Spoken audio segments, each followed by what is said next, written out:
que vale é bola na rede, William? Sem dúvida, João. Geode, rapaz, o João falou aí sobre Gustavo Henrique e sobre Neneca.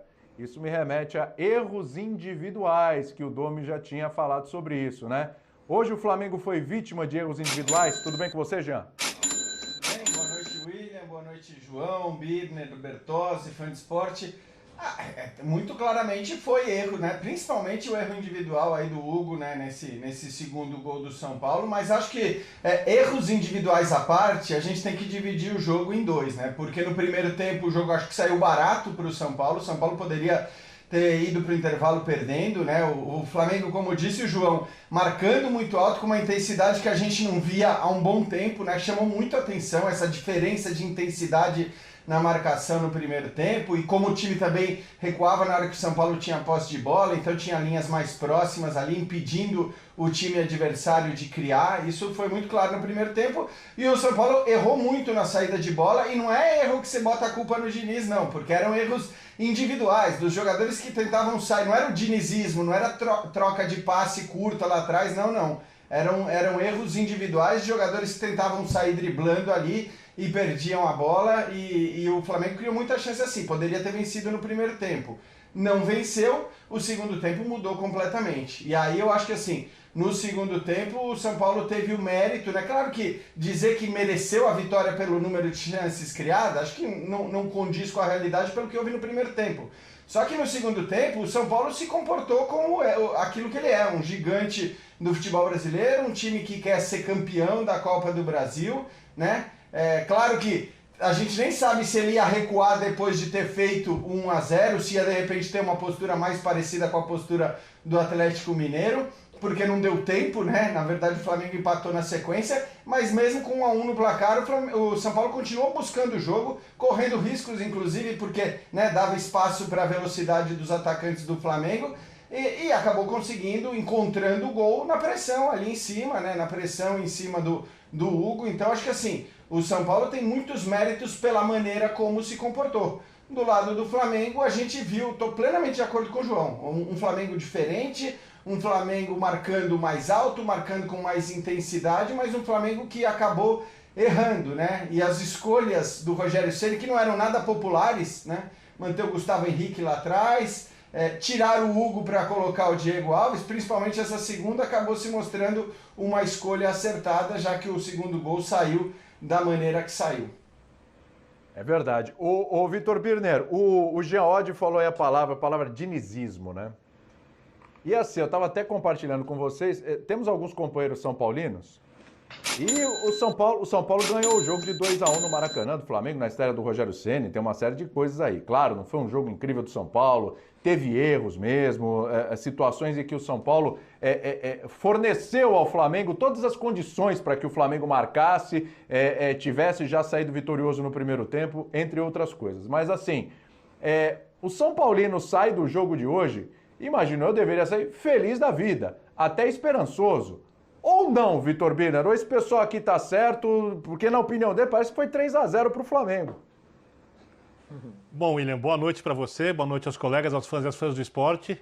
Eu acho que é preciso muita raiva do futebol quando seu time ganha um jogo improvável como esse, diante de tudo que aconteceu em campo, e você não termina a partida muito feliz.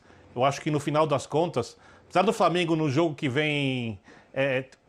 vai ter uma equipe muito mais forte, o Flamengo, vai ter o Everton Ribeiro no lugar do Vitinho, vai ter provavelmente o Rodrigo Caio jogando, o Arrascaeta desde o começo, né? Vai ter o Pedro de volta, né? O Flamengo vai ter uma equipe muito mais forte. Então, a classificação está completamente aberta.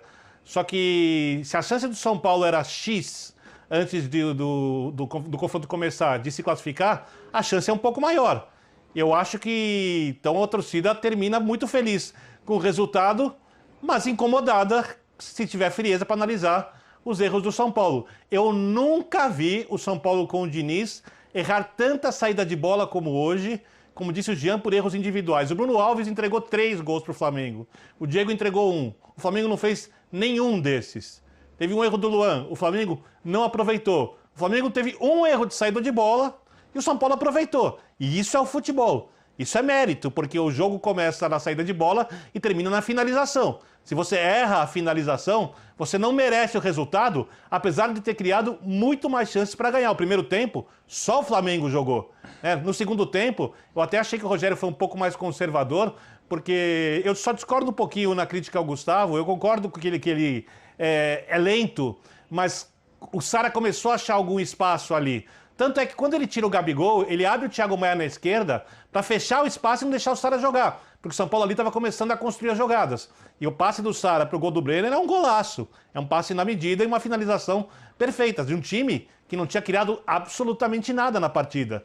É um gol importantíssimo no jogo. O Flamengo em seguida consegue o seu gol de empate, né? E aí o jogo fica equilibrado. O Flamengo pouco presente no campo de ataque, o jogo muito no meio de campo. O São Paulo, ao contrário do que fez sempre, não acelerou o jogo. Eu não sei se foi orientação do treinador ou se foi algo que o São Paulo entendeu que tinha que fazer e os jogadores fizeram porque não conseguiram acelerar o jogo como o São Paulo gosta de jogar. Então eu acho que o resultado deixa a torcida do São Paulo extremamente feliz. A atuação é preocupante, mas nem que o São Paulo tivesse jogado bem, a torcida ia ficar preocupada no próximo jogo, porque cada jogo do São Paulo tem sido uma loteria desde o início da temporada. William. Diga, pode falar.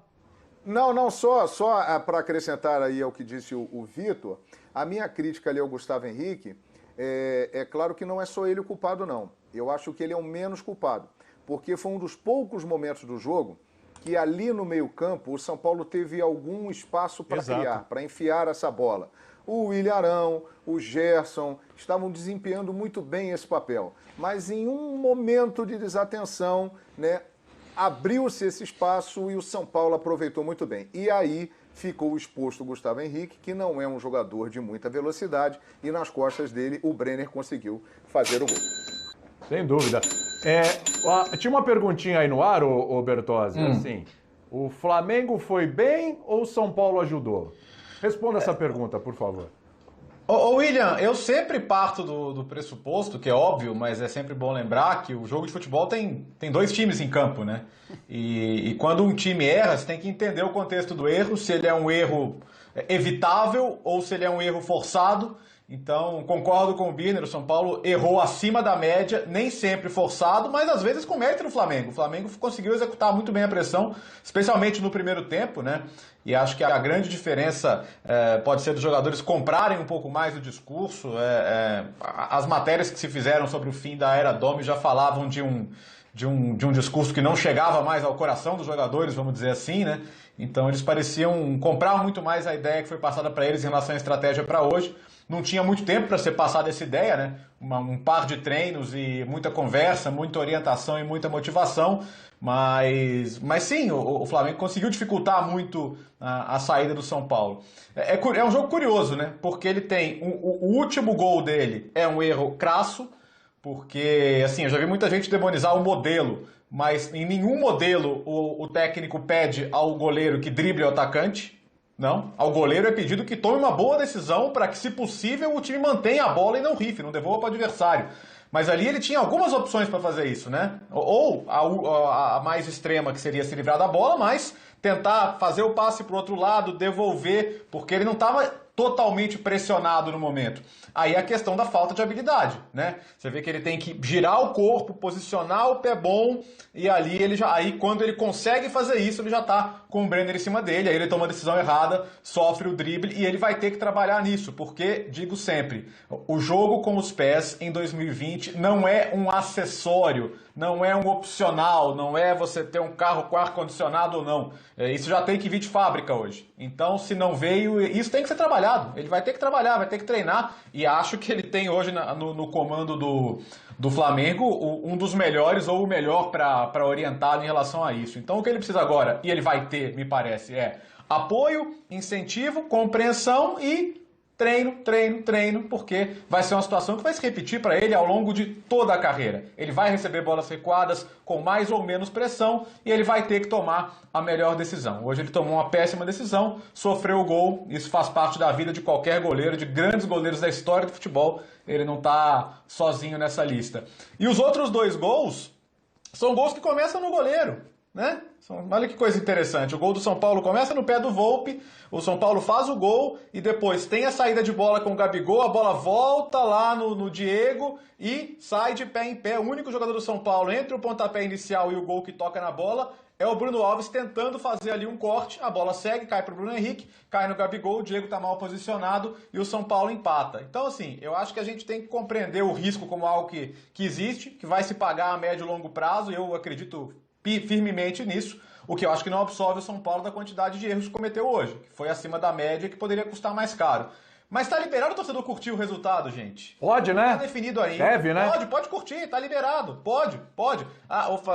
Foi, entre aspas, injusto, porque o Flamengo jogou melhor, teve mais chances, o Volpi fez um grande jogo mais uma vez. Dá pra entender que sim. Mas aí, como colocou o Birner, quanto mais improvável te parece o resultado, mais dá pra curtir. Porque você tá na rede social durante o segundo tempo, cara, parecia que tava 3-4-1 pro Flamengo. Então, eu entendo, assim, eu acho que o São Paulo precisa ganhar um título pra desanuviar um pouquinho esse pessoal.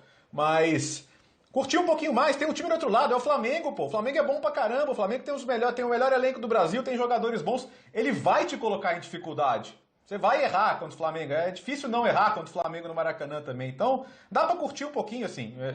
Tô de acordo com o que diz o Birner. A classificação tá super aberta. O Flamengo vai ter mais jogadores à disposição pro jogo da volta. E não sei nem se dá pra dizer que o São Paulo é favorito à classificação. Você pode falar que ainda tá equilibrado o confronto.